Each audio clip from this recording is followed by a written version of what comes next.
There is a trend going on Instagram, right? ওই যে if you're done with your ex, move on to the next. If you're done with your ex, okay.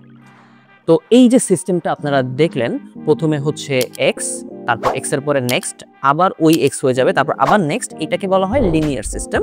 তো এই linear সিস্টেমে চলতে চলতে চলতে চলতে এক সময় গিয়ে আর কাউকে পায় না, তখন এটা নাল হয়ে যায়। তখন কি হয়, সে বিয়ে করে নেয় এবং বলে যে জাস্ট আমি ভালোবাসাই চাইছিলাম, কিন্তু সবাই আমাকে জাস্ট ধোঁকা দিছে। এরপরে একটা সিস্টেম আছে, সেটাকে বলা হয় ডবলি সিস্টেম। ডবলি সিস্টেম হচ্ছে, মনে করেন এক্স এর সাথে ঝামেলা হইলো, তারপরে নেক্সটের কাছে গেল, তারপর আবার এক্স এর কাছে ফেরত যায়, মানে এক্স এবং নেক্সটের মধ্যে লাফালাফি করতে থাকে, মানে দুইজনের সাথে মোটামুটি কন্টিনিউয়াস যোগাযোগ করতে থাকে। এরপরে গিয়ে আবার হুট করে তৃতীয় পক্ষের কাছে চলে যায়, দুইটাই এক্স হয়ে যায়। এটাকে বলে ডবলি ইফেক্ট।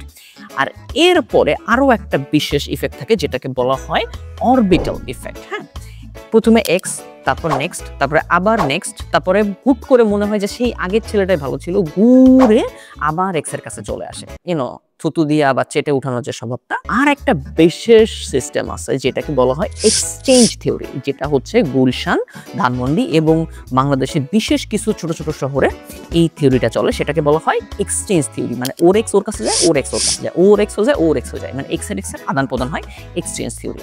আচ্ছা, এর মধ্যে আপনি কোন থিওরিতে পড়ছেন?